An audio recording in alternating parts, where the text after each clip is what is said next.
안녕하세요. 이호근입니다. 예, 예, 반갑습니다. 이 책은 원래 코로나 사태 이후로 미국에서 대퇴사 시대라고 해서 직장을 관두는 사람들이 늘어나는 그 현상으로 준비를 하다가 한 1년 준비하다 보니까 또 트렌드가 바뀌더라고요. 그래서 최근에는 조용한 퇴사라는 주제가 있어서 그 두 개를 이제 쓰는 와중에 좀 병행했다 이 정도 보시면 되겠습니다. 그래서 어쨌든 최종 제목은 좀 트렌디하게 조용한 퇴사라고 잡았고요. 근데 이제 대퇴사와 조용한 퇴사가 되게 이렇게 분리된 개념이 아니라 사실은 일맥상통한 영역이 되게 많이 있습니다. 그래서 그렇게 가도 별 문제가 없다라고 생각을 한 거고요. 올해 출간이 되어서 지금 이제 간혹 조용한 퇴사를 하고 있거나 꿈꾸시는 분들이 좀 봐주는 것 같습니다. 어쨌든 소개를 할게요. 먼저 이 그림 하나 보고 시작하겠습니다. 이 그림은 그 시카고 아트 인스티튜트라고 다들 한 번씩은 가보셨죠? 아닌가요? 어쨌든 그 되게 유명한 박물관에 그 종갈새 노래라는 이름의 질 브레통 작가의 작품인데요. 제가 이제 미술에 좀 관심이 많아서 우연한 이 그림을 딱 보면서 요즘 우리의 모습과 좀 참 많이 닮아 있구나라는 생각이 듭니다. 시대적 배경이야 뭐 지금 브레통이 이 그림 그린 게 1884년이니까 훨씬 오래전 일이죠. 그죠? 근데 이제 화면을 보시면 어 나이는 정확히 가늠할 수 없습니다만 되게 젊은 그죠? 처녀 같아요. 젊은 처녀가 지금 아침에 해가 떠오르는 시점이니까 되게 새벽녘이라고 보여집니다. 그때 맨발로 손에 좀 무시무시하게 생긴 낫이죠. 낫을 들고 일터를 향하고 있는 것 같아요. 근데 이제 화가는 브레통은 주인공의 얼굴을 아무 표정 없는 무표정한 표정을 하고 있죠. 그래서 그녀는 오늘도 아침에 일찍 일어나서 일터로 나가고 있습니다. 어떠세요? 되게 그림이 좀 침울해 보이지 않습니까? 그죠? 근데 그녀 등 뒤로는 오늘 하루에 태양이 떠오르고 있는데 그녀는 태양이 떠오르건 말건 관계없이 자기에게 주어진 일을 하기 위해서 묵묵히 가는데 이 그림을 보면서 그녀에게는 희망이라는 게 있을까? 삶의 의미를 찾을 수 있을까? 뭐 이런 생각이 드는 거죠. 그죠? 근데 어쨌든 화가는 종달새의 노래라고 정했습니다. 그래서 참 이렇게 살면 인생에 어떤 의미를 찾을 수 있을까? 그녀는 정말 행복할까? 이런 생각이 드는데 저는 이 장면이 2023년 대한민국에도 유사하게 벌어지고 있지 않을까 싶어요. 그래서 제가 대한민국에서도 유사한 현상을 본 데가 있습니다. 혹시 어딘지 아십니까? 필수님 여기 책에는 안 나온 얘기입니다. 제가 토입으로 잡아놓은 거니까. 저는 서점에서 그 현상을 봤습니다. 물론 동일한 현상은 아닌데 유사한 현상인데요. 저는 뭐 책 15권 내도 베스트셀러, 변변한 베스트셀러 하나는 없지만 최근에 뭐 최근이라면 몇 년 사이입니다. 몇 년 사이에 서점가에 베스트셀러로 오른 것 중에 에세이가 많더라고요. 그래서 하나하나 좀 살펴보면 이런 거 있죠. 많이 읽어보셨을 것 같아요. 곰돌이푸 서두르지 않아도 괜찮아 라든지 그죠? 또는 나는 나도 살기로 했다.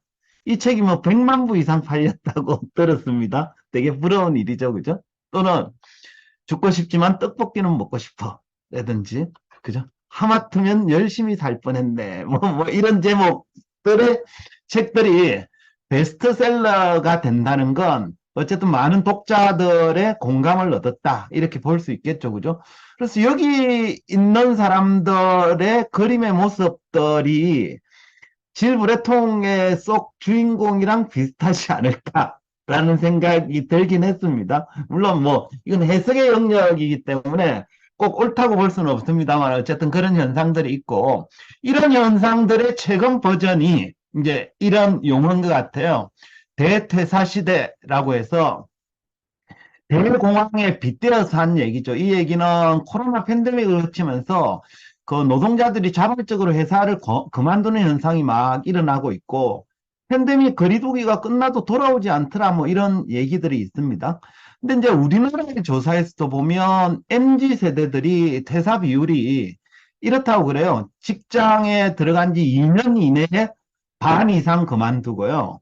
5년 이내에 90% 이상이 그만둔다는 거죠. 그러니까 직장에 들어가기도 참 어렵다라고 얘기하는데 그만두는 사람이 많고, 오늘 여기 독서 모임 오신 분 중에도 그런 분이 좀 있긴 한 것 같습니다. 그죠? 이런 현상들이 있고, 또 최근에는 quiet quitting 이래서 조용한 퇴사라는 개념이 생겨났는데, 조용한 퇴사는 뭐 잘 아시겠습니다만 실제 사표 쓰는 건 아니지만 직장에서 딱 정해진 일만 하겠다는 거죠. 그래서 정해진 시간, 업무 범위 내에서만 최소한의 일을 하는, 앞서 누군가 말씀하셨죠. 월급 받은 만큼만 일하는 태도인 거죠. 그러니까 딱 주어진 만큼만 하고 열정을 회수한 채 하는 일종의 심리적 퇴사에 가깝습니다.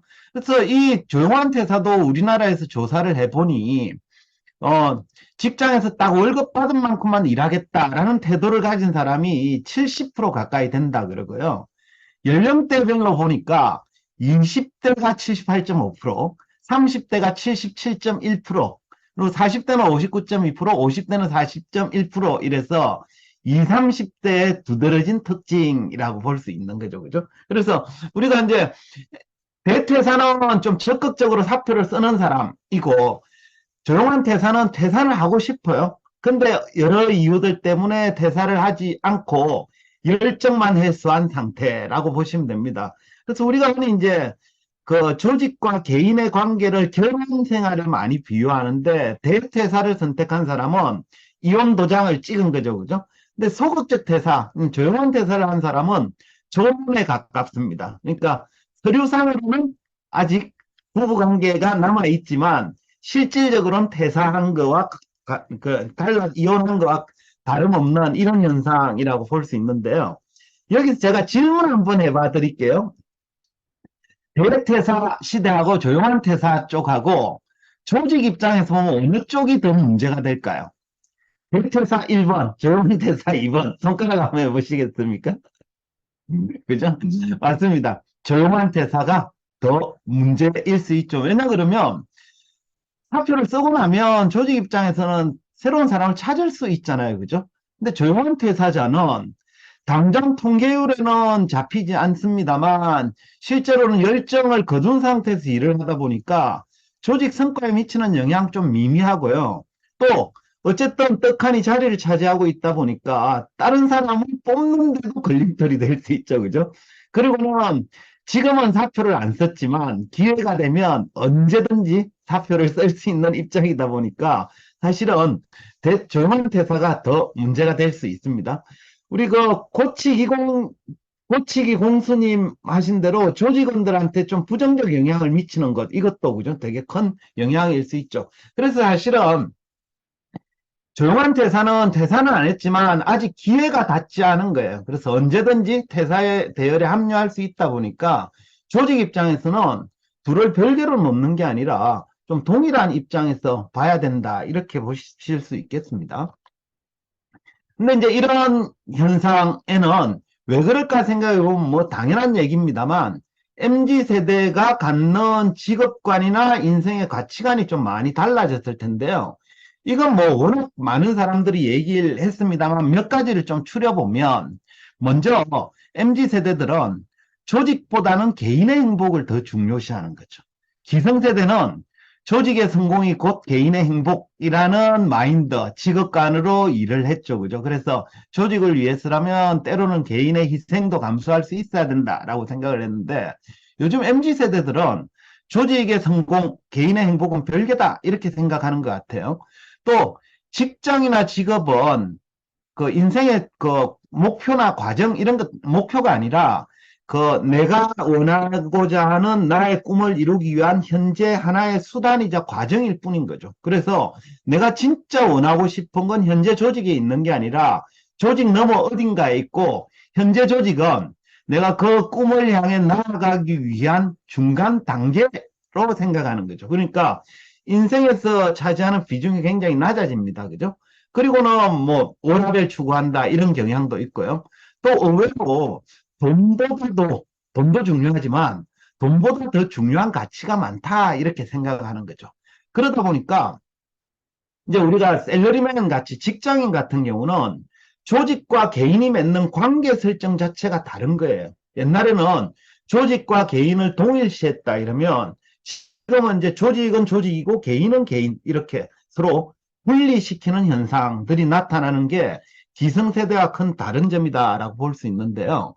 그러면 왜 이렇게 가치관이 달라졌을까라고 생각을 해보면 여러 가지 이유가 있는데요. 이런 개념들 좀 알아두시면 좋습니다. 뭐냐면 각 세대마다 가치관이 다르기 때문에 새로운 세대가 생기는 겁니다. 예를 들면 MZ세대가 기존의 X세대랑 생각이 똑같으면 MZ세대라고 별도로 구분을 안 하겠죠. 그러니까 우리가 기존의 기성세대하고는 다른 무언가의 특징이 가졌기 때문에 별도의 이름으로 세대를 명명을 하는 거거든요. 어쨌든 그래서 그 카를 마나임이라는 독일의 사회학자 같은 경우는 이제 그 이데올로기아 유토피아에서 이런 개념을 얘기를 합니다. 사유의 존재 구속성이라는 개념을 얘기를 하는데요. 이건 뭐냐면 인간의 사유, 인간이 생각하는 방식이나 방향은 각자의 고유의 사유의 결과로 정해지는 게 아니라 각자가 현재 서 있는 존재론적 위치에 영향을 받는다. 이런 얘기를 합니다. 예를 들면 한번 물어볼게요. 대한민국 집값 올라야 됩니까? 떨어져야 됩니까? 올라야 된다. 1번. 떨어져야 된다. 2번. 그죠? 이게 정답이 없습니다. 무주택자한테 물어보면요. 아, 지금 집값 너무 비싸라고 생각해요. 근데 다주택자 경우는 어쨌거나 올라야 된다라고 생각합니다. 그러니까 이게 사유의 존재 구속성이라는 거죠. 생각하는 동물인 인간은 각자 제로 베이스에서 뭔가를 사유하는 것 같지만 알게 모르게 자기가 속한 존재론적 상황에 영향을 받는다라는 개념입니다. 가령 우리 별꽃님 고등학교 선생님이시라고 들었는데 그죠? 우리나라 고교에서 이런 문제 있지 않습니까? 성목고를 존치시켜야 되느냐 없애야 되느냐. 이거 역시 학부형들한테 물어보면 얘기가 달려요. 자기 애가 공부를 좀 잘하는 데는 특목고 있어야 된다고 얘기하고, 그죠? 나머지는 또 없어야 된다고 생각하죠. 이거 역시도 사유의 존재 구속성의 결과입니다. 그렇다면, 기성세대는 조직과 개인을 동일시하고, MZ세대는 조직과 개인을 별개로 생각하는 거에도 사유의 존재 구속성으로 해석할 수 있습니다. 기성세대는 조직에서 이미 좀 높은 위치에 올라갔잖아요. 그죠? 그러니까 조직이 잘 되면 자기한테 떨어지는 콩고물도 커요. 그러니까 조직이 잘 되길 바랄 수밖에 없죠. 또 현실적으로는 현재 조직 외에는 딴 선택지가 별로 없는 경우가 많습니다. 그러다 보니까 지금 내가 몸담은 조직하고 계속 가야 된다고 생각을 하는 거죠. 이건 잘못된 게 아닙니다. 이건 꼰대 사상이 아니라 당연히 자기의 존재론적 위치에 따라 사유의 방향이 결정되는 거죠. 그럼 MZ세대는 왜 그렇지 않느냐? 당연하죠. MZ세대는 현재 조직에 있는 지위가 좀 낮잖아요. 그죠? 그러니까 조직이 잘 되어도 자기한테 떨어지는 게 좀 작아요. 그리고 특히 능력 있는 MZ세대 같은 경우는 선택지가 많아요. 그러다 보니까 현재 조직만으로 계속 간다? 이건 좀 이상한 거죠. 그죠? 그러니까 어느 누가 옳다가 아니라 각자의 각자가 서 있는 존재론적 위치에 따라서 생각이나 사유의 방향이 달라진다. 이렇게 이해를 하시면 되겠습니다. 그래서 어쨌든 그런 이제 사유의 존재 구속성이나 개인 직업적 가치관이 이제 베이스가 되어 있는데 그럼에도 불구하고 이런 궁금증이 생기는 거죠. 왜 MZ세대는 어렵게 들어간 조직을 그렇게 쉽게 떠나려고 하는가라는 건데요. 톨스토이의 안나 까레니나 다들 읽어보셨죠, 그죠? 혹시 안나 까레니나 첫 문장이 어떻게 시작하는지 아십니까? 네, 이렇게 시작합니다. 행복한 가정은 모두 비슷하고 불행한 가정은 불행한 이유가 제각기 다르다. 잘 생각해보면 이건 책을 안 읽더라도 잘 비슷하게 맞습니다. 행복한 데는 다 비슷한 이유로 행복해요. 근데 불행하는 사람은 각자의 이유 때문에 불행해지거든요. 그죠? 근데 이게 안나 까레니나의 이 첫 문장을 가지고 법칙을 만든 사람이 있습니다. 누구냐 이러면 총균세의 저자인 제러드 다이아몬드 교수가 이걸 안나 까레니나의 법칙이라고 얘기하면서 이렇게 얘기합니다. 그 안나 까레니나 그 톨스토이가 저 문장에서 얘기한 건 결혼 생활이 행복해지려면 수많은 요소들이 성공적이어야 된다 이거죠. 예를 들면 서로 성적 매력도 느껴야 되고 돈도 많아야 되고 자녀 교육도 잘 시켜야 되고 종교나 인척관계 성격 등등등 다 맞아야 성공적인 결혼 생활이 되는데 저 중에 한 가지만 어긋나도 그건 불행의 단초가 된다는 거예요. 그래서 그 다이아몬드 교수는 이 안나 까레니나의 법칙이 결혼 생활만이 아니라 여러 가지 인생의 많은 부분을 이해하는 데 도움이 된다라고 주장을 합니다. 혹시 공감이 되시나요? 그죠? 저는 그래서 이 문장을 딱 보면서 MZ세대들이 조직을 떠나는 이유도 이 문장에 해석할 수 있겠다라고 생각을 한 거죠. 사람들은 어떤 현상이 나오면 이렇게 생각해요. 복잡하게 얘기하지 말고 좀 심플하게 명료하게 한두 가지 요인으로 그 현상을 설명해 주기를 기대합니다. 그건 뭐 당연한 거죠. 그죠? 근데 MZ세대의 가치관이나 이제 특성들을 고려해 보면 MZ세대가 조직을 떠나는 현재 상황들 딱 하나의 사유로 설명하는 건 그렇게 적절하지 않습니다. 왜냐 그러면 행복한 결혼의 이유는 하나로 설명할 수 있지만 각자가 헤어지는 이유는 제각각이잖아요. 그죠? 사랑과 전쟁이 혹시 아세요? 드라마 사랑과 전쟁이라는 드라마가 주제가 이상한데 한 1000편 이상 방영했거든요. 각가의 그 전쟁을 벌이는 사유가 그만큼 많다라는 뜻일 텐데 어쨌든 그래서 저도 이런저런 묻는 자료를 조사를 해보니까 MZ세대가 조직을 떠나는 이유라는 게 너무너무 다양하더라고요. 그래서 제가 한 15가지 정도로 추려서 책에 나와 있고 책의 2부가 이런 배경에서 한 15가지 정도가 소개되어 있는데 뭐 시간 관계상 그 중에 몇 가지만 좀 소개를 해보겠습니다. 첫 번째는 이제 돈 문제인데요. 혹자는 MZ세대가 돈을 중요하게 생각하지 않습니다라는 얘기가 되게 많아요. 앞서 제가 MZ세대의 가치관 얘기를 할 때 마지막도 그렇죠. 돈보다 중요한 가치가 많다라고 얘기했잖아요. 그러면 MZ세대는 돈을 중요하지 않게 생각할까요? 아니거든요. 실제 조사를 해보면 딜로이트 글로벌의 MZ세대 서베이를 보면 직장을 떠나겠다고 결정하는 첫 번째 이유가 급여가 충분치 않았어 라고 얘기를 해요. 그러니까 MZ세대 중에는 돈을 중요하게 생각하지 않는 사람이 있기는 하지만 그럼에도 불구하고 대다수 사람들은 돈 문제가 만족스럽지 않으면 조직을 떠나더라. 근데 이제 이걸 가지고 그러면 돈 문제가 적으면 급여가 충분치 않으면 조직을 떠난다는 건 오케이. 그럼 돈만 많이 주면 조직이 많이 남아있겠네? 또 그것도 아니라는 거죠. 그러면 또 같은 다른 질문을 해봤습니다. MZ세대가 현재 직장에 머물겠다고 결정한 이유는 뭐냐라고 봤더니 1번이 워라밸이 훌륭해서 머물겠다는 거죠. 2번은 직장 문화가 긍정적이어서 3번 업무 성취도, 4번 커리어 발전, 5번 배우고 성장 기회. 돈 문제는 없는 거예요. 그러니까 돈이 부족하면 그죠? 이건 퇴사로 이어지지만 돈이 많다고 해서 붙잡아둘 수 있는 요인은 아니더라. 공감 혹시 되십니까? 그죠? 예. 그래서 이걸 경영학에서는 허처버그라는 사람이 이요인 이론이라고 얘기하는데요. 우리가 그 이요인 이론은 뭐냐면 만족 요인, 이걸 동기 요인이라 그러고 불만족을 유발하는 요인을 위생 요인이라고 이러는데 이게 움직이는 간극이 다르더라 이거죠. 예를 들면 불만족 요인은 그게 없으면 불만족에 빠지는 요인이에요. 돈이 그런데요. 돈이 적으면 불만족해져요. 근데 돈을 무한정 많이 준다고는 만족감이 생기느냐? 아니더라 이거죠. 불만족이 없어지는 단계까지만 생기는 거죠. 그래서 돈은 위생 요인에 가까운 거죠. 반면에 만족 요인은 그걸 주면 만족스러워져요. 근데 그걸 안 준다고 해서 불만족스럽지는 않은 거죠. 만족스럽지 않을 수는 있는데, 그죠? 그런 것들이 워라밸인 거죠. 그래서 서로 움직이는 팩터가 다르다라는 거죠. 조직 입장에서는 더 어려운 얘기입니다. 돈 안 주면 떠나지만 많이 준다고 해서 붙잡아 두지는 못한다. 이게 이제 요즘 추세라고 보시면 되겠습니다.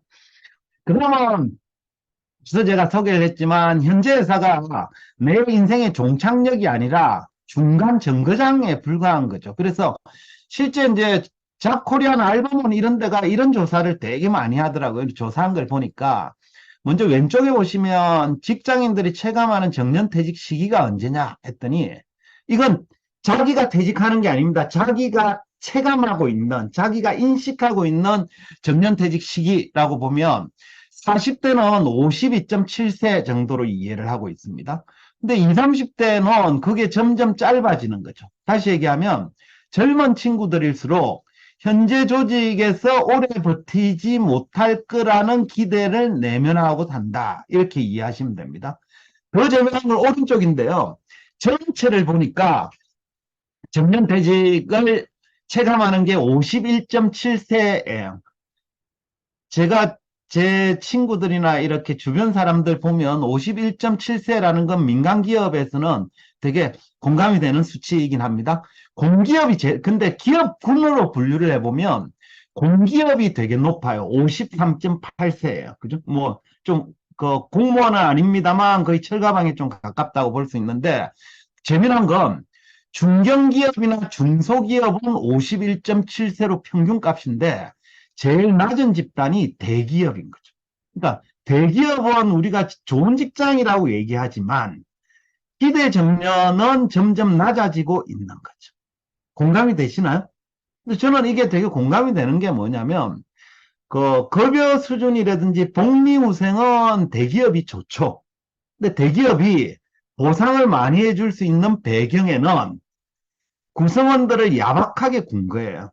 그러니까 조금이라도 밥값을 못하는 사람은 빨리 내보내야 그것 때문에 벌어들인 돈으로 구성원을 배불리 주는 거죠. 그러다 보니까 대기업 직장인일수록 좀 더 치열함을 느끼게 되는 거죠. 인생 참 공평하죠? 그렇지 않나요? 그죠? 그래서 그런 것들 때문에 잘 나가는 대기업일수록 지금 이제 대퇴사라든지 조용한 퇴사라는 것들이 좀 더 현실적으로 다가오고 있다. 이렇게 보시면 되겠습니다. 그 다음 이제 세 번째 요인이 허드렛 일 하려고 조직에 들어온 게 아니다. 이렇게 생각하는데요. 또 질문을 해봤습니다. 불합리한 조직 문화 경험한 적이 있습니까? 라고 물어봤더니 직장인들한테 77.7%가, 예, 그죠? 우리 사장님 뭐 있다고 바로 그러시네. 경험하고 있다라는 거죠. 그죠?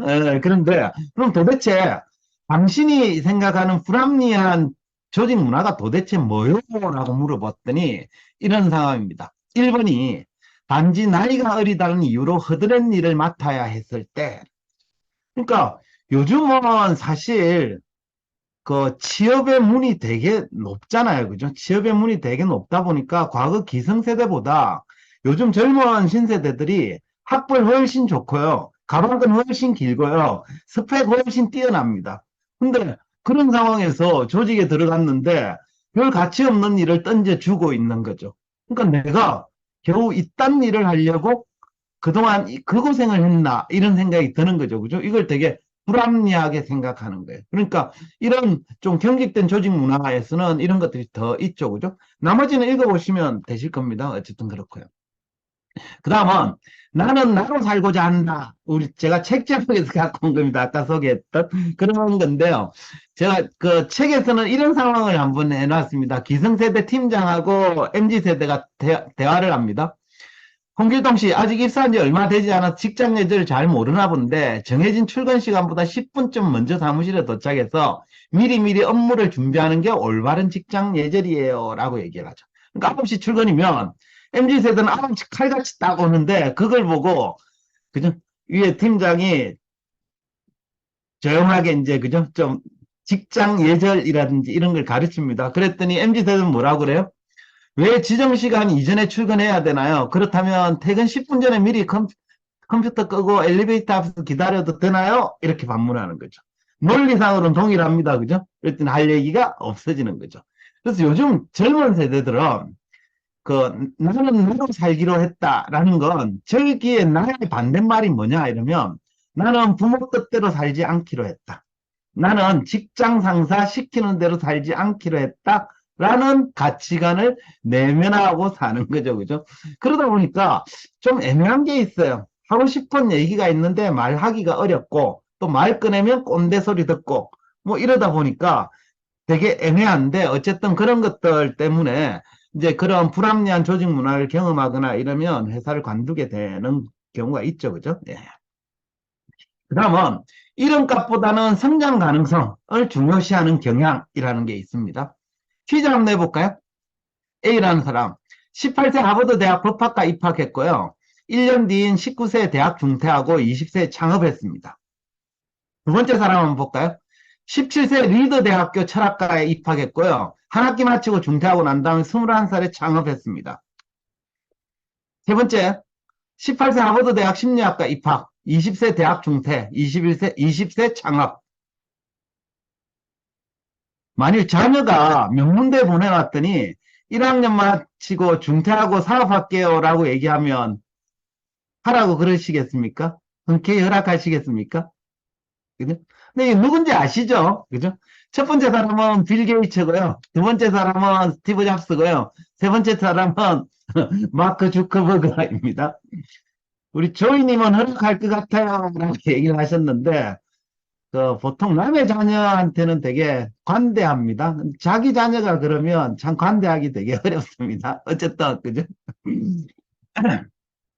근데 이제 우리가 보통 자기계발서를 보면 이런 사례를 쫙 놓고 이 세 사람 다 되게 성공한 사람이잖아요. 그죠? 그래서 성공한 사람들의 공통점 이러고는 그죠? 대학 중간에 중퇴하고 어린 나이에 창업하면 성공할 수 있다. 맞습니까? 이게 이제 문제인 거예요. 우리가 뭔가 이론을 뽑을 때 여러 가지 케이스 샘플들을 갖고 오면 그죠? 보통은 정규 분포 안에 있는 샘플들만 모아서 데이터로 분석을 하면 이론이라는 게 나오죠. 근데 이런 사람들은 각각 하나하나가 이제 샘플인데 정규 분포 안에 있는 거야? 아니면 정규 분포 밖에 있는 거예요? 정규 분포 밖에 있는, 그러니까 아웃라이어 표본입니다. 그래서 이 아웃라이어 표본은 분석을 할 때 굉장히 조심해서 다루어야 돼요. 이런 걸 우리가 분석할 때 통계에 그대로 값을 넣잖아요. 그럼 통계가 나오지가 않습니다. 그래서 이거 이제 전문 연구자들은 아웃라이어 샘플들은 버리라라고 얘기를 하거든요. 어쨌든 그런 건데 뭐 이런 상황까지는 아닙니다만 요즘 대한민국에서도 이런 빌 게이츠나 잡스나 주커버그의 그걸 좀 따라하려는 사람들이 있죠. 그죠? 그래서 보면 입사 2년 만에 대기업 대상 성윤 씨 같은 경우는 이렇게 얘기해요. 솔직히 처우 때문이 아니다. 2년 차에 이직한다고 딱히 연봉 오르는 것도 아니고, 그죠? 근데 한 살이라도 어릴 때 내가 진짜 좋아하는 일 좀 주도적으로 해보고 싶다. 이런 얘기를 하면서 사직을 한다는 거죠. 그러니까 어디 돈 많이 주고 해서 간다는 게 아닌 거죠. 또 중견 유통회사 퇴직한 27세 엄모 씨 같은 경우는 업무 강도도 그렇게 안 세고 급여도 나쁜 편은 아니었지만 내가 그 직장에 들어간 건 일 배우려고 업무 배우려고 간 목적이 더 크다. 근데 이렇게 편안하게 있다가는 커리어 쌓는데 더 힘들다는 판단에 퇴사했다. 이런 거죠. 다시 얘기하면 전혀 엉뚱한 문제로 퇴사를 하는 거죠. 그죠? 그러니까 돈이나 이런 전통적인 뭔가로 해결이 안 되는 부분이 있습니다. 그래서 이런 성장 가능성을 선택하는 사람들이 의외로 많고 기성세대보다는 굉장히 용감하고 기특하다 이런 생각이 드는 거죠. 그죠? 예. 그 다음에 이제 전 신임이 중이 떠나겠습니다 라는 건데요. MZ세대들은 조직도 쉽게 떠나지만 남아 있을 때는 조용히 있지 않은 거예요. 그러니까 내가 만들고 싶은 조직 문화를 기꺼이 요청을 하는 거죠. 그러다가 바꾸려고 요청을 하는데 안 되면 떠나버리는 거죠. 그죠? 그래서 중위실현이 떠납니다라는 건데, 그래서 이코노미 조선에서 조사한 걸 보니까 이런 문화를 원하고 있는 거예요. 수평적 조직에서 능력 발휘하고 싶고, 자신과 회사가 함께 성장해야 되고, 등등등의 요구사항을 적극적으로 개진을 해요. 근데 조직은 경직된 조직일수록 저 내용들을 수용해주기가 되게 어렵습니다. 그러다 보니까 떠나는 계기가 되는 거죠. 그 다음은 배고픔은 참아도 배 아픔은 참지 못한다 라는 주제인데요. 우리 이제 독서 모임에 오신 분들은 잘 아시죠? 이분 누군가요? 알랭드 보통이죠. 알랭드 보통. 알랭드 보통이 했던 얘기 중에 이런 얘기가 있어요. 불안이라는 책에서 가장 견디기 힘든 성공은 가까운 사람의 성공이다. 라고 얘기를 합니다. 그러니까 모르는 사람의 성공은 별로 배 아프지 않습니다. 근데 나는 견줄 만한 사람 정도에는 질투가 난다는 게 원래 질투의 메커니즘인데 요즘은 이렇게 객관적으로 낮은 것보다는 배가 아픈 게 되게 그죠? 퇴사의 요인이 됩니다. 예를 들면 하이닉스라는 반도체 회사에 작년도 신입사원 연봉이 그 블라인드 같은데 막 올라왔어요. 보니까 2021 학번 4번 할인인데 초봉 5,040만 원이었고요. PR 200% 받았고요. PS 1000% 받았습니다. 그리고는 협상 타결금 250만 원, 특별 보너스 300% 받았습니다. 그래서 그걸 계산하면 756만 원, 또 하이닉스 주식 504만 원, 복지 포인트 460만 원 했더니 1년차 연봉이 1억 34만 원입니다. 되게 부럽죠? 그죠? 그래서 와 이러는데 이걸 보면 부러움보다도 배아픔이 작동을 하는 거죠. 그죠? 그래서 실제로 하이닉스의 신입 사원으로 오는 친구들을 보면 기존에 완전 그 졸업자가 아니라 기존에 꽤 괜찮은 대기업에 다니는 친구들이 관두고 오는 사람이 되게 많습니다. 그러니까 어쨌든 이런 것들도 요즘 현상이라고 보시면 되죠. 그죠? 그러면 이래서 재미와 성장을 찾는다라는 건데요. 그 디에고 리베라라는 누군지 아시죠? 프리다 칼로 남편.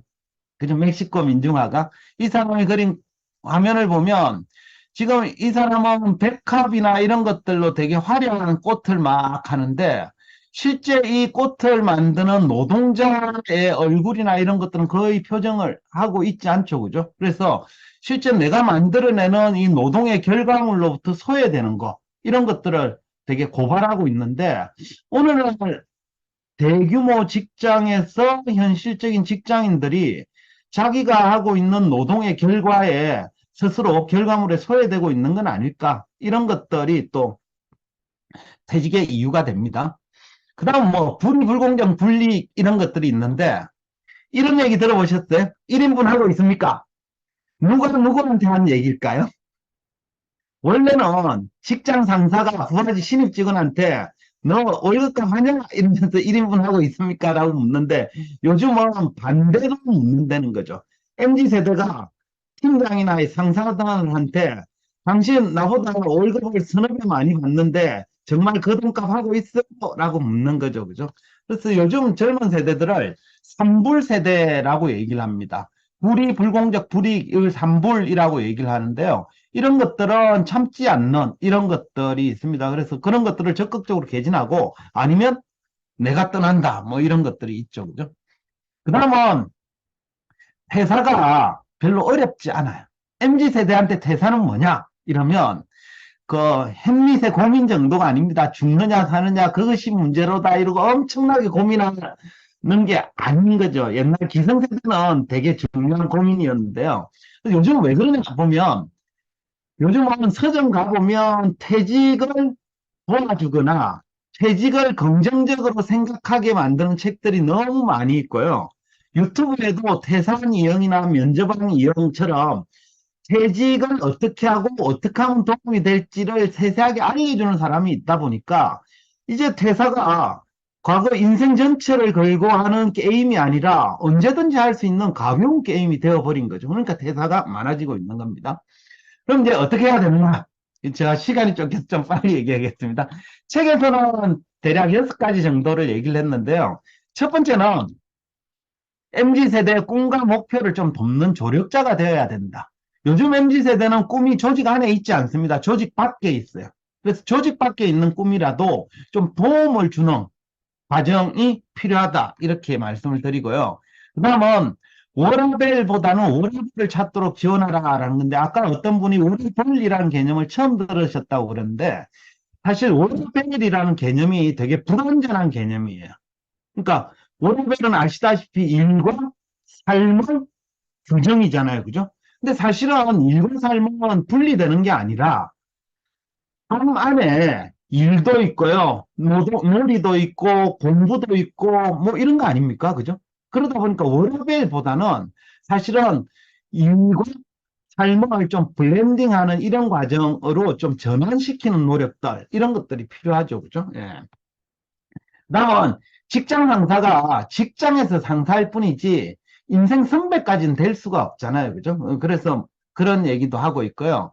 또 긍정적인 직원 경험을 발굴하고 제공하라라는 건데, 사람은 내가 경험한 것들을 그대로 객관적으로 인식하지 않습니다.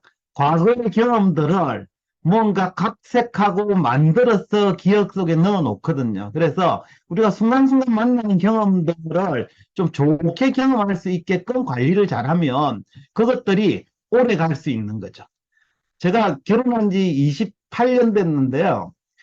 아직까지 사랑해서 이렇게 있는 게 아니라 과거에 좋았던 경험 몇 개들이 아직까지 쭉 이어지게 하는 것들이 있거든요. 어쨌든 그렇고요. 예. 그 다음은 태장의 미학을 발휘하라라고 말씀을 드리고 싶은데, 정말 떠날 때는 못 가게 잡는 것보다는 좀 박수 쳐주는 게 좀 필요하지 않겠습니까? 그죠? 그래서 우리가 이제 사표라기보다 출사표니 오히려 정말로 자기 길을, 자기 인생의 길과 꿈과 행복을 찾아가는 거라면 붙잡기보다는 좀 박수를 쳐주는 이런 것들이 필요하고요. 어떤 경우라도 수단이 아닌 목적으로 대하라라고 말씀을 드리고 싶습니다. 이 얘기는 칸트가 실천 이성 비판에서 얘기한 거죠. 사실 나는 내 인생의 꿈과 행복을 찾기 위한 과정으로 현재 조직에 들어가 있는 거고요. 나 위에 팀장도 마찬가지고 경영자도 마찬가지죠. 그러니까 우리는 각자 자기 인생의 목적을 향해서 나아가는 과정에 지금 인연이 되어서 만났기 때문에 각자의 목적을 위해서 좀 축하해 주는 게 필요하지, 나의 목적을 위해 상대가 수단화되는 거, 이런 것들은 잘못된 거거든요. 그래서 그런 부분을 좀 지원해 주는 과정이면 설령 조직을 떠나더라도 인생의 동반자가 되어서 언제든 다시 만날 수 있지 않습니까? 그죠? 그래서 그 MZ 세대만이 아니라 모든 사람이 자기 인생의 꿈과 행복을 찾아가는 과정에 서로 도움을 주는 관계였으면 어떨까 싶습니다.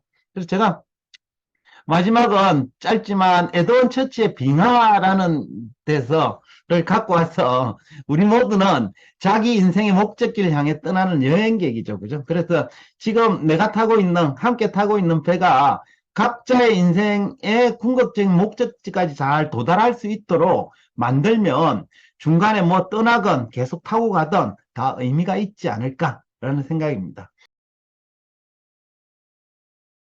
저는 인생, 제가 뭐 인생을 논할 정도는 아닙니다만, 인생에서 이렇게 누적되어져서, 인생이 이렇게 누적되어져서 한 방향으로 발전하는 건 아니거든요. 중간에 슬럼프도 있고, 뭐 어떤 기운을 얻거나 이런 것들도 있는데, 이렇게 늦은 시간에 별로 유명하지 않는 작가한테 기웃거리는 이런 시도를 기꺼이 하시는 분은 되게 좋은 기회를 많이 만드실 것 같아요. 그래서 앞으로도 사실은 사람들이 돈 되는 일만 막 하는데 돈 안 되는 일에 기꺼이 투자하시는 분들이 결과가 되게 좋아지더라고요. 그래서 이런 일들 앞으로 계속 하시면 좋아질 거다라는 걸 제 책과 관계없이 좀 말씀을 드리겠습니다. 수고하셨습니다.